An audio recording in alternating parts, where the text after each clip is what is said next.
osadzaním kamerového systému na Zoborskej pyramíde začal Zoborský skrášľovací spolok ešte počas zimných mesiacov. Dnes sa na tomto mieste nachádzajú dve kamery, ktoré monitorujú dianie v tejto lokalite. Trošku sme mali problémy, lebo sa tam teraz aj montovali nové siete, trošku nám to vypadávalo, takže trošku sme to dlhšie nastavovali, ako sme si mysleli. Funkciou nového kamerového systému je v prvom rade sledovanie návštevnosti. Obe kamery sú prepojené s počítadlom, ktoré zaznamenáva počet ľudí prichádzajúcich na pyramídu.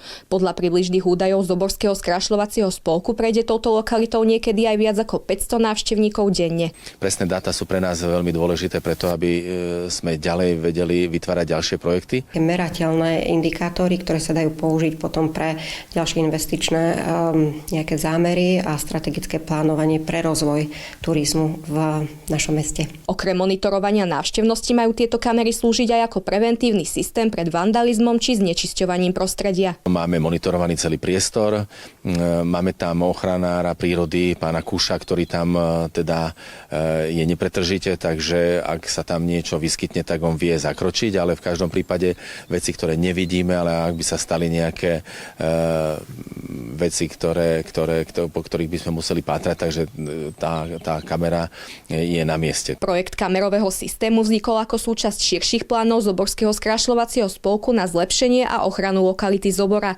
Jeho realizáciu podporila Nitrianska komunitná nadácia spolu so súkromným partnerom. Zoborský skrášľovací spolok získal na tento účel grant vo výške 4 935 eur. A v rámci prvého roka spolupráce vznikol Photopoint, to je vlastne obľúbené miesto návštevníkov a pre získanie jednak krásnych výhľadov, ale krásnych aj spoločných fotografií. A v rámci druhého kroku sa revitalizovalo okolie tohto fotopointu a vlastne tento kamerový systém tak priamo nadväzoval už na tieto dve zrealizované aktivitky. Podľa slov programovej manažérky Nitrianskej komunitnej nadácie sa v rámci tohto projektu pripravuje aj jeho ďalšia etapa. Tá sa bude týkať dobudovania turistickej útulne v areáli bývalého kameňolomu Malá Skalka. Soňa Charvátová, televízia Nitrička.